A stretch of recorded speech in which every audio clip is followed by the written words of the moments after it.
नमस्कार, आप देख रहे हैं न्यूज 24। मैं हूं विपनेश माथुर। हम बात कर रहे हैं सबसे पहले महाकुंभ की। महाकुंभ मेले का आज 29वां दिन है और रोजाना की तरह आज भी संगम के घाटों पर लोगों की भीड़ है। रविवार को वीकेंड पर काफी संख्या में लोगों की भीड़ संगम पर उमड़ी थी, तो वहीं आज राष्ट्रपति द्रौपदी मुर्मू प्रयागराज महाकुंभ में आस्था की डुबकी लगाएंगी। यूपी की राज्यपाल आनंदीबेन पटेल और सीएम योगी भी साथ में मौजूद रहेंगे। बड़ी खबर तो शुरुआत कर रहे हैं राष्ट्रपति के दौरे को देखते हुए। प्रयागराज में सुरक्षा व्यवस्था काफी चाक चौबंद कर दी गई है। महाकुंभ में स्नान करने वालों का वर्ल्ड रिकॉर्ड बना है। महाकुंभ में अब तक करीब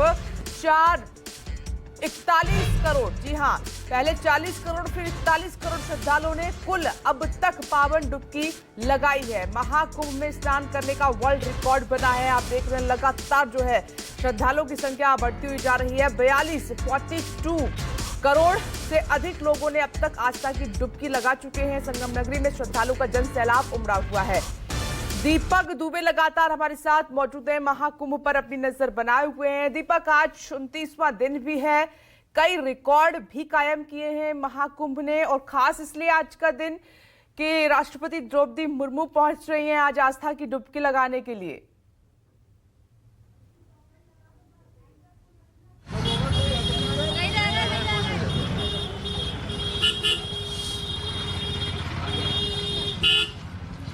दीपक, तो महाकुंभ में आप देख रहे हैं लगातार जो श्रद्धालु हैं, जो लोग पहुंच रहे हैं, उनकी संख्या में इजाफा होता जा रहा है। कहा जा रहा है कि 42 करोड़ से ज्यादा लोग अब तक त्रिवेणी में डुबकी लगा चुके हैं, संगम पहुंच चुके हैं, महाकुंभ में अपनी मौजूदगी दर्ज करा चुके हैं। तो दिव्य भव्य अलौकिक महाकुंभ की अलग अलग तस्वीरें और वर्ल्ड रिकॉर्ड भी महाकुंभ ने बनाया है। अब तक कई बड़ी हस्तियां भी डुबकी लगा चुकी हैं। प्रधानमंत्री नरेंद्र मोदी भी महाकुंभ में आस्था की डुबकी लगा चुके हैं और पूरा कैबिनेट पहुंचा, साथ ही योगी आदित्यनाथ और उनका कैबिनेट, उन्होंने आस्था की डुबकी लगाई। तमाम जो फिल्मी हस्तियां हैं वो भी पहुंच रही हैं। आज महामहिम राष्ट्रपति द्रौपदी मुर्मू पहुंच रही हैं और दीपक दुबे हमारे साथ जुड़ गए हैं। दीपक, आज का दिन खास है और महाकुंभ लगातार रिकॉर्ड बना रहा है। आज का दिन खास इसलिए भी हो जाता है कि राष्ट्रपति द्रौपदी मुर्मू पहुंच रही हैं आस्था की डुबकी लगाने के लिए।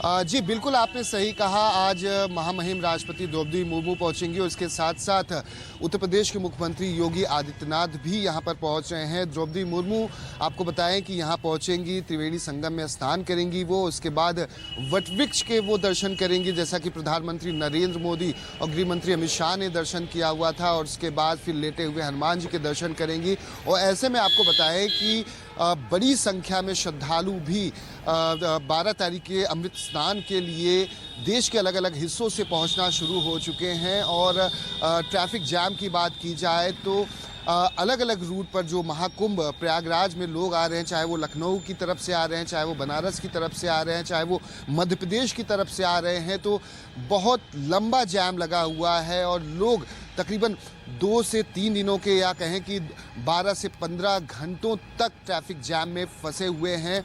और यह संख्या आने वाले समय में और भी ज़्यादा बढ़ने वाली है। यही वजह है कि प्रशासन की तरफ से क्राउड मैनेजमेंट टीम को गठित किया गया है, जैसे कि ज़्यादा जब भीड़ हुई तो किस तरह से लोगों को अलग अलग रूट पर डाइवर्जन किया जाए। हालांकि सरकारी बसों की संख्याओं में इजाफा किया गया है, लेकिन जो संगम स्टेशन है वो पूरी तरह से बंद कर दिया गया है। जो भी श्रद्धालु यहाँ से अब स्नान करके जाने वाले हैं उनके लिए थोड़ी तकलीफ की बात ज़रूर है, उन्हें प्रयागराज जंक्शन से ही ट्रेन पकड़ना होगा।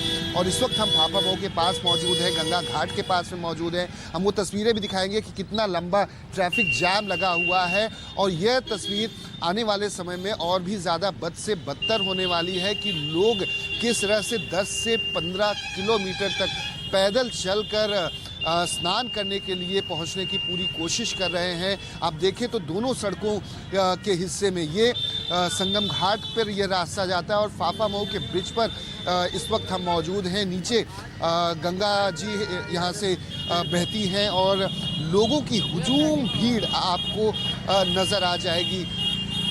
और ऐसे में प्रशासन के लिए एक बड़ी चिंता का सबब यह बनता हुआ जा रहा है कि आखिर किस तरह से जो भीड़ है उसे कंट्रोल किया जा सके, क्योंकि जो लोग हैं वो बड़ी संख्या में पहुंचे हैं और इसके पीछे का सबसे महत्वपूर्ण जो कारण है वो है 29 तारीख जो मौनी अमावस्या पर जो घटना घटी थी, जिस तरह से भगदड़ हुई थी और उसके बाद जो लोग रास्तों भर में अलग अलग रास्तों पर फंसे हुए थे वह नहीं पहुंच पाए थे महाकुंभ प्रयागराज में स्नान करने के लिए।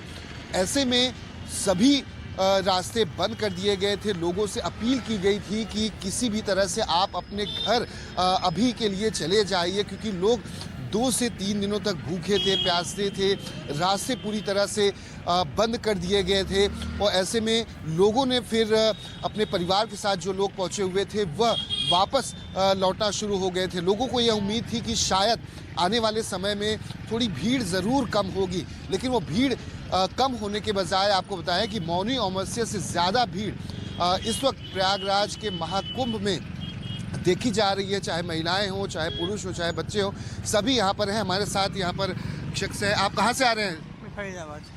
फरीदाबाद। कितने घंटों से आप चल रहे हैं? कैसे आप यहाँ पर आए? भाई मैं क्या परसों 8 तारीख के शाम को चले थे फरीदाबाद से। 8 तारीख को शाम को चले थे आप और आज आप पहुँचे हैं गंगा घाट पर, एक तरह से कहें। अभी घाट पर कहाँ पहुँचे, अभी तो रास्ते में है। मतलब गंगा जी के किनारे पहुँचे, अभी तो लंबा सफर तय करना है। हाँ जी बिल्कुल, अभी तो बहुत लंबा जाना है। हाँ, यहाँ पे हमें बोला ये पापा मऊ घाट है, यहाँ पे आए थे, यहाँ कुछ नहीं था। अब यहाँ से दोबारा पैदल जाना यहाँ है। से नीचे उतरेंगे तो स्नान करने के घाट बने हुए हैं, ब्रिज क्रॉस करेंगी आप तो। ये बताइए कितनी परेशानी हो रही है आप आम श्रद्धालुओं को? परेशानी की तो बात ऐसी है, देखो वैसे परेशानी कुछ भी नहीं है। बाइक सर्विस दी हुई है, इसके अलावा ऑटो चला रखे हैं, बसेस हैं, वैसे सर्विसेज में कोई दिक्कत नहीं है। लेकिन ये जो गाड़ी और ये बसेस वगैरह है ना जो आड़ी टेढ़ी चल रही हैं, उसकी वजह से लोगों को बहुत दिक्कतें हो रही हैं। वैसे कोई प्रॉब्लम नहीं। सर कहाँ से आ रहे हैं? ये आगरा से आए हैं। आगरा से आए। कब निकले थे और आज पहुँचे हैं फाफा? निकले थे साहब और परसों निकले। हाँ, और कल शाम को 7-8 बजे अपने यहाँ पहुँच पाए हैं। अब फिर सवेरे स्नान करने के लिए अब निकले हैं। पैदल तो बहुत चलना पड़ रहा है। बहुत पैदल चलना पड़ा है। ट्रांसपोर्टेशन की परेशानी है, बाकी तो सब बहुत अच्छी सुविधा है। ट्रांसपोर्टेशन के बारे में कोई सही जानकारी नहीं मिल रही। कोई कह देता है 5 किलोमीटर आगे, कोई कह रहा है 10 किलोमीटर आगे, बस इतना सा परेशानी है। और भी कुछ महिलाएं हैं। आप लोग कहाँ से आई हैं मैम? हम लोग बुलंदशहर से आए हैं। कब आपने स्नान किया, कब निकली थी? और यहाँ पर जो स्थिति है, भीड़ बहुत ज़्यादा है, ट्रैफिक जैम बहुत ज़्यादा है, तो क्या आप भी परेशान हुई इससे? हम लोग इतना परेशान हुए हैं कि जिसकी कोई लिमिट नहीं हो। हम लोग 8 की रात को 7 बजे अपने बस से बैठे थे, पूरा 24 घंटे से भी ज़्यादा बस में ही घूमते रहे, ट्रैफिक में घूमते रहे, यहाँ से वहाँ। कोई भी टस से मस होने को तैयार नहीं था ट्रैफिक। और उसके बाद हमने आज तीसरे दिन सुबह 4 बजे स्नान किया है।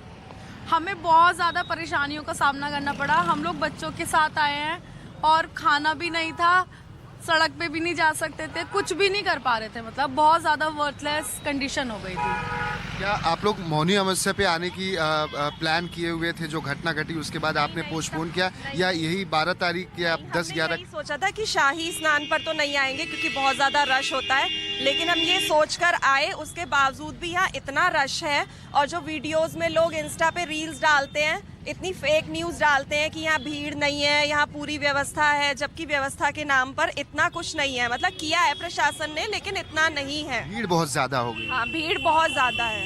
देखिए आप कि यहाँ पर एक महिला अपने छोटे से बच्चे को लेकर सुबह, तड़के सुबह है और कितनी ठंड है, ये भी आई हुई है। मैम आप कहाँ से आई हुई हैं? बुलंदशहर।